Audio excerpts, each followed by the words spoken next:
लगातार जो कारवां है न्यूज और मीडिया का वो लगातार बढ़ता जा रहा है और चुनाव अब छठे और सातवें चरण की तरफ बढ़ चुका है, जो कि खाटी जिसे कहते हैं खाटी पूर्वांचल की तरफ चलता हुआ नजर आ रहा है। और जैसे कि हमने आपको दिखाया कि तमाम हमने पूर्वांचल के जो जिले हैं, जो लोकसभा सीटें हैं, वहां पे हम गए हैं और आज हम खास लाइव में आए हैं एक ऐसे जगह पे जहाँ के जो जिक्र करते हैं, वहाँ के जिक्र अगर करेंगे चावलों की तो खुशबू न केवल उत्तर प्रदेश में बल्कि विदेशों में भी महकते। जी हाँ, सही पता ना, हम हैं इस समय डुमरियागंज की लोकसभा के सिद्धार्थनगर जिले में और यहाँ पे जानेंगे कि यहाँ पे क्या स्थिति है, किन किन के बीच में लड़ाई है और यहाँ पे किसका वर्चस्व है। सबसे पहले हम अपने सहयोगी पास लेंगे, सिद्धांत को लेंगे, सिद्धांत से पूछेंगे, सिद्धांत आप यहाँ पे कवर कर रहे हैं, क्या है समीकरण 2024 के लड़कों, आप कैसे देखते हो, यहाँ पे कौन कौन से प्रमुख चेहरे हैं? बिल्कुल, देखिए मैं आपको बता दूं कि यहाँ से जो भाजपा है वो तीसरी बार यहाँ से अपना प्रत्याशी जगदम्बिका पाल को बनाई है। समाजवादी पार्टी ने जो अपना प्रत्याशी बनाया है स्वर्गीय पंडित हरिशंकर तिवारी जी के पुत्र को बनाया, और तीसरी तरफ जो है वो यहीं के रहने वाले आजाद पार्टी काशीराम से चौधरी अमर सिंह है। जाहिर सिद्धार्थनगर जिले में सबसे ज्यादा आबादी मराठी की है, फिर उसके बाद यहाँ सबसे ज्यादा अच्छी खासी आबादी ब्राह्मणों की है। तो कहीं ना कहीं जो समाजवादी पार्टी ने यहाँ से भीष्मशंकर कुशल तिवारी को अपना प्रत्याशी बनाया है, या मोई वोट के साथ साथ उन्होंने ब्राह्मणों को साधने के लिए प्रत्याशी बनाया। जो वही जगदम्बिका पाल भी हैं, उनकी भी अच्छी पैठ मानी जाती है, वो भी बड़े नेता है और जाहिर सी बात है एक बार कांग्रेस से और 2 बार बीजेपी से सांसद और तीसरी बार हैट्रिक लगाने के लगे। लेकिन कहीं ना कहीं इस जनपद में जो है वो बसपा ने अपना एकदम डमी कैंडिडेट दे दिया है, जो किसी काबिल नहीं है। कहीं ना कहीं यहाँ से जो आजाद समाज पार्टी काशीराम के प्रत्याशी चौधरी अमर सिंह है, अगर वो फाइट करते हैं तो कहीं ना कहीं इसमें नुकसान भाजपा और सपा का दोनों हो तो दिख रहा है। जी देखिए, सद्दाम है जो ग्राउंड रियलिटी बताइए, हम चलेंगे यहाँ पे, आप तमाम लोग हमारे साथ जुड़े हैं, तमाम पार्टी के भी लोग हैं और तमाम आम लोग भी हैं, उनसे भी हम जिक्र करेंगे। सबसे पहले तीसरी बार हैट्रिक लगाने की तरफ बढ़ते हुए भारतीय जनता पार्टी के सांसद, वर्तमान सांसद हैं, उनके प्रतिनिधि हैं, क्या बता रहे हैं कि मतलब आपकी तरफ आप हैट्रिक की बात करें, उधर समाजवादी पार्टी अपनी बात की जीत की बात करती है, पीडीए की बात करती है, कैसे देखेंगे उनका मुकाबला, मानते नहीं मानते? समाजवादी पार्टी के पास इस जनपद का तो कोई प्रत्याशी ही नहीं दिया, उन्होंने तो बाहर से प्रत्याशी ला करके दिया है। तो कहीं जनपद का प्रत्याशी होता तो हम लड़ाई में भी मानते, जब उनके पास जनपद का कोई प्रत्याशी नहीं रहा तो लड़ाई कहाँ से। दूसरी बात ये है कि ये देश का चुनाव है, जाति का चुनाव नहीं है। और हमारे सांसद श्री जगदम्बिका पाल जी ने रिपोर्ट हम लोग दे रहे, रिपोर्ट कार्ड अपना प्रस्तुत कर रहे हैं, विकास संबंधी कार्य अपना जो हम लोगों ने कार्य किया है, हमारे सांसद ने कार्य किया है, वो रिपोर्ट कार्ड ये सामने हम देख रहे हैं। केंद्रीय विद्यालय बना हुआ है, उसी के बगल में हमारा जो है मेडिकल कॉलेज बना हुआ है, उसी के बगल में पासपोर्ट ऑफिस बना हुआ है और बड़ी रेल लाइन हमारी बनी हुई है। इस तरह से नेशनल हाईवे, ये नेशनल हाईवे आप देख रहे हो। विकास के मुद्दे के साथ विकास मुद्दे है। आप समाजवादी पार्टी से हैं, आपका तो प्रत्याशी बता रहे हैं आपके गैर जनपद है। अब आपको मैं बता दूं, क्या जो नंबर एक, देश में कोई बटा नहीं होता है, ये तो देश में पहले से ही बांट रहे हैं हमारे गार्जियन स्वरूप है।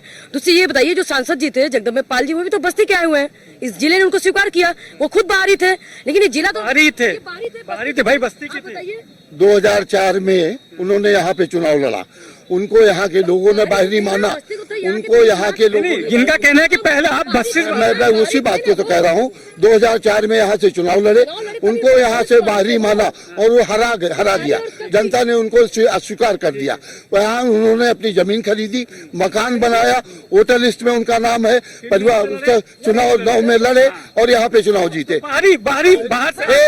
बाहरी थे, लेकिन 20 साल से आप भी आएंगे यहाँ पे। बिल्कुल, मैं एक चीज बता दूं, मान चुके हैं, यहाँ की जनता ने हमें स्वीकार कर लिया है। और अभी हमारे सर ने बताया कि बगल में मेडिकल कॉलेज, जहाँ पे कोई सुविधा नहीं है। अभी कल एक एक्सीडेंट हुआ अलसारा के पास और तुरंत यहाँ के डॉक्टर ने रेफर कर दिया, नॉर्मल सी चोट पे रेफर कर दिया गोरखपुर। तो मेडिकल कॉलेज का ढांचा है, यहाँ का ढांचा खड़ा किया गया, मरीजों के लिए कोई सुविधा नहीं है। मैं आपको बताना चाहूंगी, जहाँ से आप हमारा ये डिबेट कर रहे हैं, सामने की सड़क देख लीजिए, सामने सारी दुनिया में इसका प्रचार किया है, हमारी सरकार ने सारी दुनिया में इसका प्रचार किया है। उसका 8 साल तक कोई जानता नहीं। आपने पूछा कि रोजगार से रिलेटेड, इन्होंने आपसे पूछा रोजगार से रिलेटेड, इन्होंने क्या बताया? इन्होंने यही बताया कि काला नमक का हेक्टेयर बढ़ गया। यहाँ के मुद्दे क्या होने चाहिए? देखिए सब, मैं बात करूँ, देखिए ना हम जाति पे जाएंगे, ना हम प्रभु राम पे जाएंगे, ना हम किसी जात पे जाएंगे, मुद्दों पे बने। मुद्दे क्या होने चाहिए बतौर आप यहाँ के नागरिक बताइए। मुद्दा कोई नहीं है, जो मुद्दा है जगदम्बिका पाल 4 जून को फिर सांसद बनने जा रहे हैं चौथी बार, ठीक है। मुद्दा कोई नहीं है। 2 जात को लेकर चुनाव सिर्फ 2 जात पे नहीं लड़ा जाता है। 2 जात पे चुनाव नहीं लड़ा जाता है। सब वोट देगा 4 जून को। ये जो पब्लिक चिल्ला रही है, वो बिल्डिंग बनवाते थे, मायावती जी आई थी तो बिल्डिंग बनवाती थी। अब मायावती रावण पार्टी में आ गए, वो बिल्डिंग बनवाए पूरी जिंदगी। जब तक सरकार आई बिल्डिंग बनवाए, हर जगह बिल्डिंग, हाथी बनवाए। अब आए तो रावण पकड़ लिए। वो ठीक। आप बताइए, आप यहाँ पे कैसे देखते चुनाव कैसे खत्म? देखिए, मुद्दा तो विकास की बात है ही नहीं। विकास तो हो रहा है, चौतरफा हो रहा है। सुन लीजिए, ये बहन शुभांगी बैठी है, बोलने दीजिए। सुनिए, मैं तो नारा ये शुभांगी बहन है, ये हमारे छोटे भाई है। ये हमें इंटरसिटी में मिले थे और बोले थे कि भैया इंटरसिटी जब से पाल जी चलवा दिए बड़ा आराम हो गया, लखनऊ जाते हैं शाम को लौट आते। हाँ, नंबर ठीक। दूसरी बात सुन लीजिए भाई। दूसरी बात, इस बार का जो मुद्दा तो यह है कि यहाँ पे हमें सुख शांति बनाए रखनी है। कोई भी बाहर से मवाली और माफिया आदमी नहीं लेके आना है। कल मुख्यमंत्री जी ने अपने मंच में कहा था कि इनको गोरखपुर से भगा दिया गया, संत कबीर नगर से भगा दिया गया। व्यक्तिगत टिप्पणी से बचेंगे फिर से। अगर ये इतना मजबूत है तो ये जो गठबंधन की सरकार लेके लड़ रहे हैं। और दूसरी चीज, ये विकास क्या देखेंगे? अगर विकास ना मोदी जी करते तो आज 10 साल से पीछे रहते, कौन जीत के आते हैं?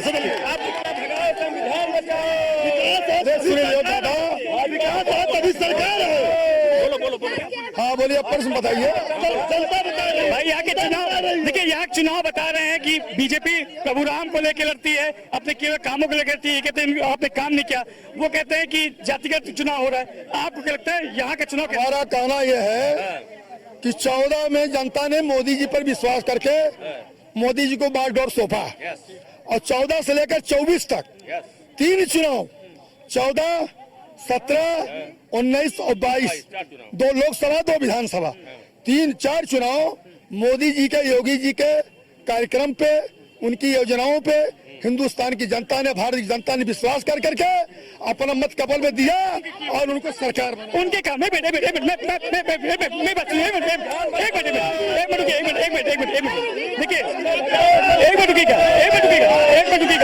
थोड़ा सा खोल लीजिए। 2014 से पहले विश्व के सबसे शक्तिशाली पासपोर्टों में ऐसे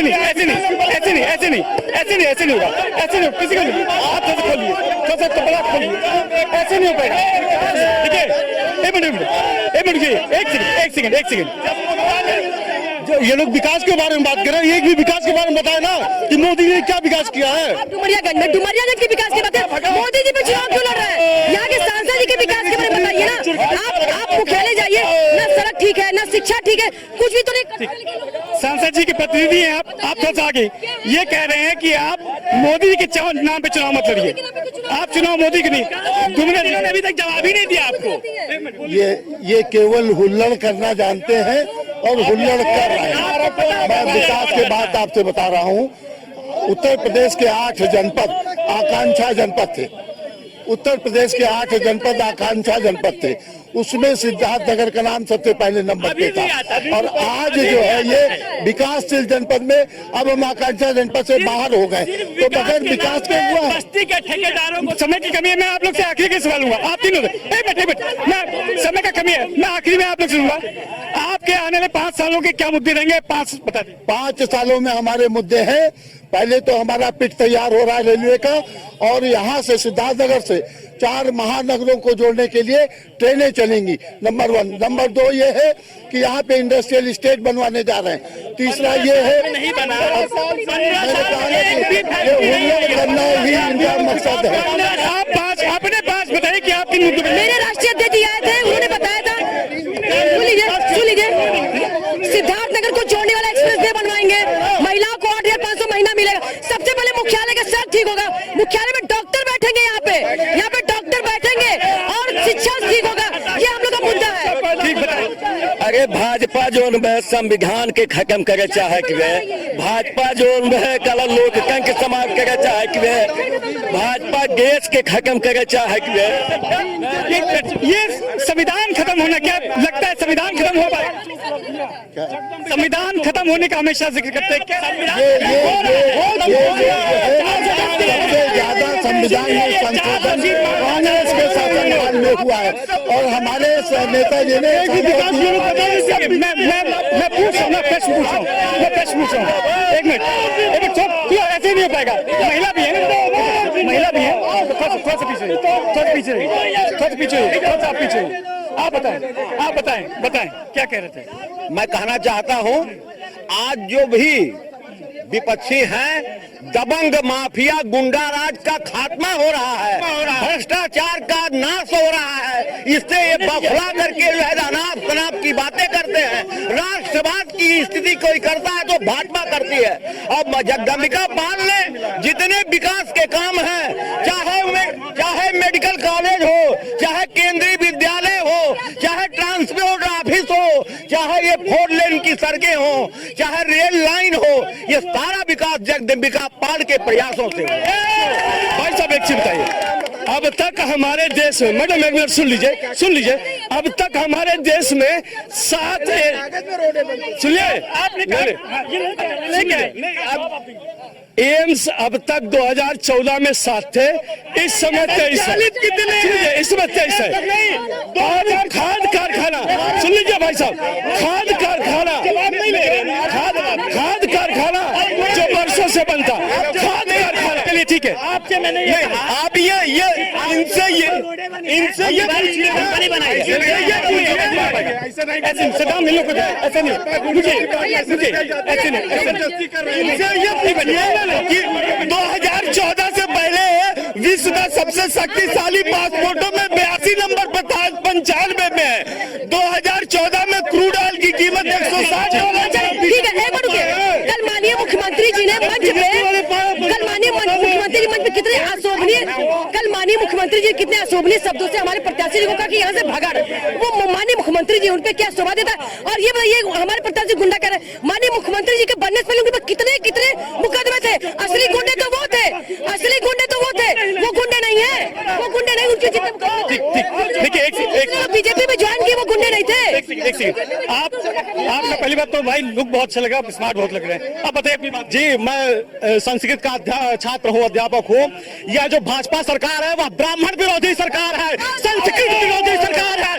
सिद्धार्थनगर जनपद में 25 संस्कृत पाठशालाएं हैं, लेकिन संस्कृत पाठशालाओं पर ताला लगा हुआ। मात्र 2 संस्कृत पाठशालाएं हैं जिनका ताला खुला हुआ है, जिसमें पढ़ाई होती है। संस्कृत पाठशालाओं पर ताला लगाने का काम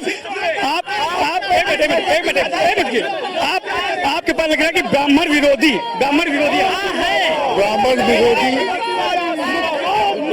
हमारी पार्टी, हमारा तो कमल का फूल हमारा चुनाव निशान है।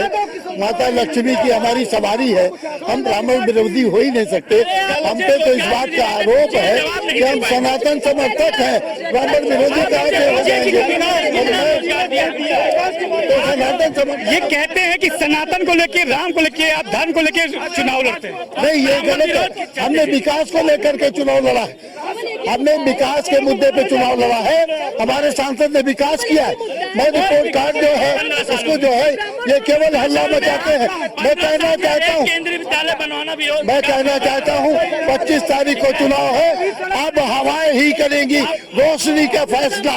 जिस दिए में जान होगा वही दिया बच जाएगा। देखिए, अभी हम बात ऐसे नहीं हो पाएगा। आपसे बात करूंगा। इनका कहना है कि भारतीय जनता पार्टी सनातन को लेकर करती है, अल्पसंख्यकों के साथ नहीं है। नहीं सर, ये झूठ है। जब से भारतीय जनता पार्टी इस देश में कर रही, नरेंद्र मोदी और योगी आदित्यनाथ, सबका साथ सबका विश्वास लेकर काम हो रहा है। सबको एक नियम से देखा जा रहा है। जो नियम का उल्लंघन करता है, जो सपा के बनाए गुंडा राज के हिसाब से जैसे चलने के लिए कोशिश करता है, वहाँ अंकुश लगता है। यहाँ इस जिले में गुंडा राज नहीं चाहिए, इस जिले में राम राज चाहिए। यहाँ ठीक, आपने भी जिक्र किया था कि राम को लेके, धर्म को लेके बात होती है। देखिए, मैंने ये जो माहौल है, लोगों से आप इंटरव्यू लीजिए, आयातित लोगों से नहीं, बाहरी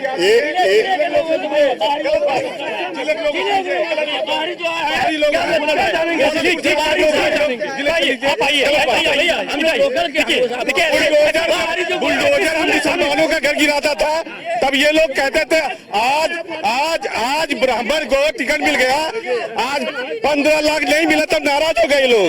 15 लाख ये लोग आयातित लोग हैं, ये तो कहते हैं यही क्या आयातित लोग हैं, गोरखपुर से आए हैं।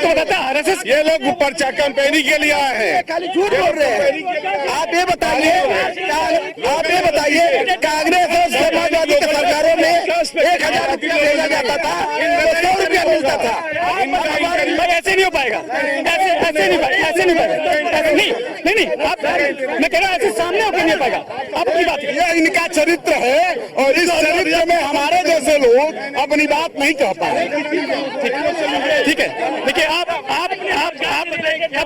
क्या ये जो माहौल देख रहे हैं आप, सब कह रहे हैं कि कहीं ना कहीं फिर से आके मुझे ये लगता है, और ये मैं चुनाव देख रहा हूँ, चुनाव कवर कर रहा हूँ, सबसे बड़ा दुर्भाग्य होता है कि पूर्वांचल के साथ हमेशा से ये होता है, दृष्टिकोण की बात नहीं होती है, हमेशा से यहाँ पे जातिवाद की बात होती है, हमेशा यहाँ पे शिक्षा की बात नहीं होती है, रोजगार की बात नहीं होती है, यहाँ पे सिर्फ रुक जाइए, आपकी भी बात कर रहा हूँ मैं कांग्रेस में। सुनिए,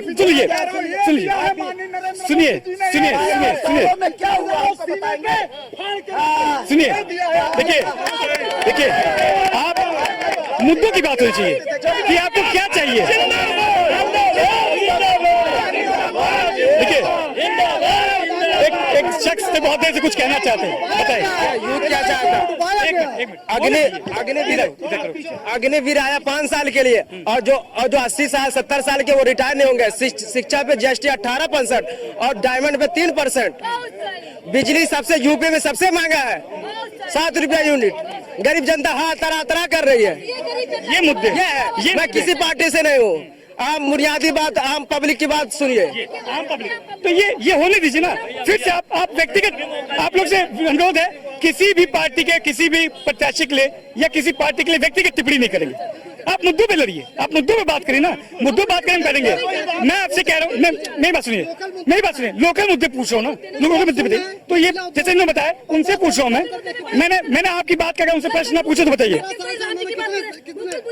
मोदी जी की बात कर रहे हैं, मुकल मुद्दे की बात कर तो योगी जी, अरे सांसद जी ने यहाँ क्या किया वो बताइए ना। हम लोग टैक्स देते हैं, टोल टैक्स देते हैं कि जिला इतना पीछे क्यों है। टोल टैक्स में मैं फिर नहीं कर पाऊंगा, मैं ऐसे नहीं कर पाऊंगा। एक सर मेरा प्रश्न, एक सुनिए, आपके प्रश्न होंगे, आपने आपकी बात सुनी। नहीं मैंने सुन लिया, मैंने आपकी बात सुनी। अब मुझे सुनिए, हम लोग पब्लिक हैं, ठीक है, आप हम लोग से जवाब ले रहे हैं, ठीक है, हम लोग अगर सवाल कर रहे हैं कि रोजगार के मुझे जवाब तो लेने देंगे, तो बस आप रुके, मुझे रुके।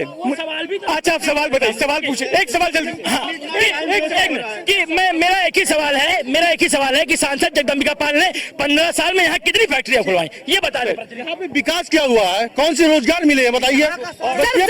सिर्फ रोजगार शिक्षा के बारे में यहाँ की सड़कें रो रही हैं।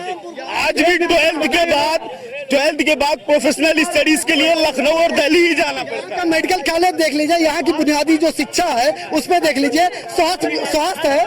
ठीक, 4 सवाल आपसे हैं, मैं आपसे 4 सवाल करूंगा। एक, 15 साल में जगदम्बिका पाल ने बतौर सांसद यहाँ पे क्या किया? हमने आपको बताया कि इसी सड़क की हम बात करते हैं।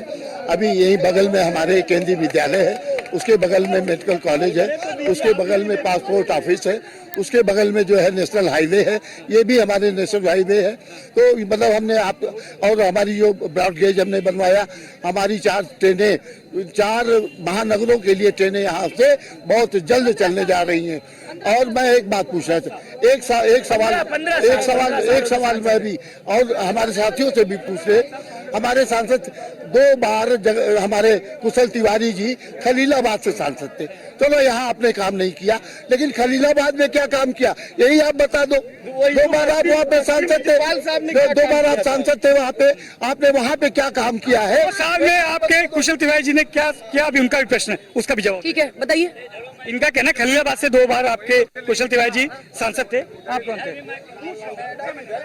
अब आप खलीलाबाद जाके घूम लीजिए, वहाँ की नगर पालिका देख लीजिए, यहाँ की नगर पालिका देख लीजिए, आपको जवाब खुद ही मिल जाएगा सर। वहाँ विकास हुआ है। ठीक है। सर पाल है तो विकास है, पाल हैं तो विकास है सिद्धार्थनगर में, क्योंकि अगर मुसलमानों को सुने हैं तो पाल साहब ने 5 साल मुसलमानों का सिर्फ सुना, कोई नेता नहीं दिखाई दिया है। अगर मुसलमानों को सुना है तो पाल मुसलमान के गलत बात है। सपा राज में गुंडई थी, दंगा होता था और सपा के गुंडे आ गए, ये था। जनता त्राई। हाँ पूछे जातिगत व्यक्तिगत मत करिए, ये गुंडा। आप ये बताइए कि ये कह रहे हैं आपके यहाँ विकास नहीं हुआ, मैं कह रहा हूँ कि चलिए इन्होंने 10 साल विकास नहीं किया, 10 साल बतौर सांसद बीजेपी के, 5 साल कांग्रेस के। अब आप क्या चाहते हैं अपने सांसद से अगले 5 साल में बतौर यहाँ का निवासी? भाई हम अपने सांसद से चाहते हैं, हम अपने सांसद से चाहते हैं कि यहाँ इंडस्ट्री एरिया कोई लगे, हम ये चाहते हैं। अब हो लगेगा, अभी इतना विकास नेशनल हाईवे 2-3 नेशनल हाईवे हो गया, ये विकास नहीं दे रहा, सड़क चले जाए उस पर ओवरब्रिज से। क्या बम्बई दिल्ली फेल है? आप बताइए यहाँ पे क्या लगता है आपको, यहाँ के मुद्दे क्या होने चाहिए? देखिए मुद्दा कुछ नहीं है, इस बार 400 के पार हम लोग जा रहे हैं और हम लोग शनिवार को वोट देंगे कमल पे। और ये लोग अगर कह रहे हैं, मैं बता रहा हूँ हम बोलेंगे, रुकिए हम बोलेंगे। साल पहले इस रोड पे चल नहीं पाते थे, 15 साल 16 साल पहले 2 मीटर की रोड होते थे। अब देखिए ऐसे करेंगे तो मैं नहीं कर पाऊंगा, ऐसे करेंगे तो नहीं बताऊंगा। मैं सवाल लूंगा, आप जनता है, आपका सवाल लूंगा, जवाब देंगे नेताजी, जवाब नेताजी नहीं, आप जवाब नहीं देंगे।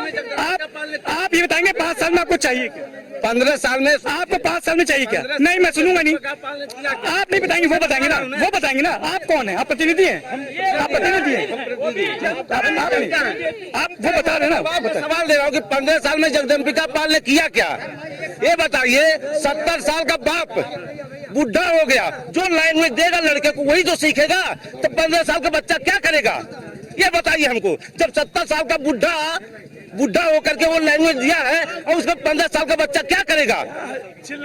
आखिरी सवाल, आखिरी बताइए यहाँ के मुद्दे क्या? 2019 के मुद्दे बात कर रहा हूँ। 2019 के घोषणा पत्र में भाजपा ने कहा था कि किसानों की आय दोगुना हम करेंगे। क्या किसानों की आय दोगुना हो गई? और किसानों की बोरी से 10 किलो खाद गायब हो गई, अभी तक पता नहीं चला। जरा इन भाजपाई से पूछिए कि किसान की जो खाद की बोरी से 10 किलो।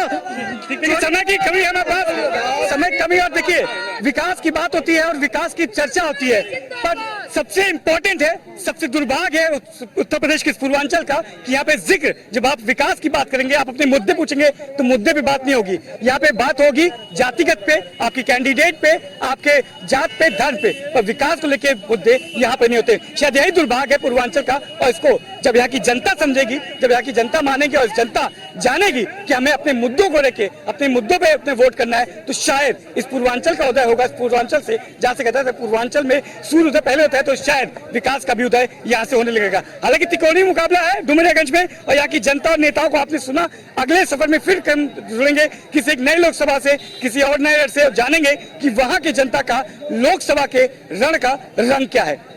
अभी इजाजत, कैमरामैन वीरेंद्र प्रजापति के साथ मनीष मिश्रा, न्यूज़ इंडिया, डुमरियागंज।